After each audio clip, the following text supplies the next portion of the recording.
एक रेस्टोरेंट में नाश्ते के समय बड़ी भीड़ लगी होती थी। एक आदमी उस भीड़ का फायदा उठाकर रेस्टोरेंट में आता, नाश्ता करता और चुपके से निकल जाता। कोई पैसे नहीं चुकाता।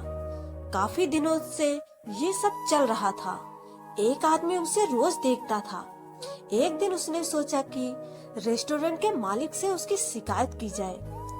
जब रेस्टोरेंट पर भीड़ कम हो गई तो वह आदमी रेस्टोरेंट के मालिक के पास गया और कहा कि मुझे आपसे एक जरूरी बात करनी है।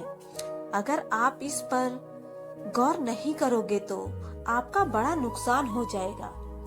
वह मालिक से कहता है कि आपके रेस्टोरेंट में रोज एक आदमी आता है, नाश्ता करता है और चुपके से निकल जाता है। कोई पैसे नहीं देता।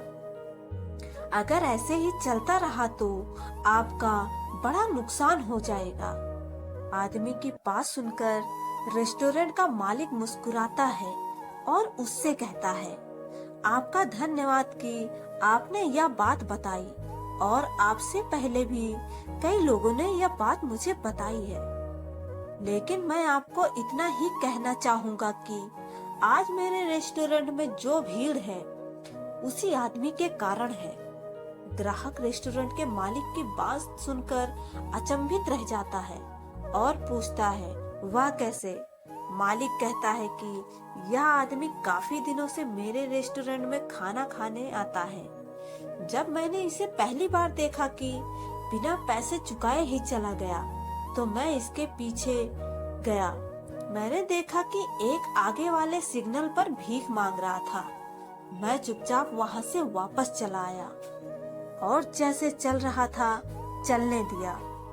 मैंने कभी इस आदमी को अपमानित नहीं किया और ना ही कभी उसे अपने रेस्टोरेंट से बाहर निकाला, क्योंकि मैंने देखा है जब यह मेरे रेस्टोरेंट के बाहर खड़ा होकर दुआ करता है कि रेस्टोरेंट में भीड़ हो जाए तो मैं भीड़ का फायदा उठाकर कुछ नाश्ता कर लूं। तो मेरे रेस्टोरेंट में जो भीड़ है यह उसी की दुआओं का नतीजा है। इसलिए मैं जैसा चल रहा है चलने देता हूँ। दोस्तों, हमारे जीवन में भी ऐसे लोग होते हैं जिनकी दुआओं के या उनके कारण ही हम सफलता की ऊंचाइयों को छूते हैं। और जब हम सफल होते हैं तो इतना घमंड आ जाता है कि उन्हें ही हम भूल जाते हैं।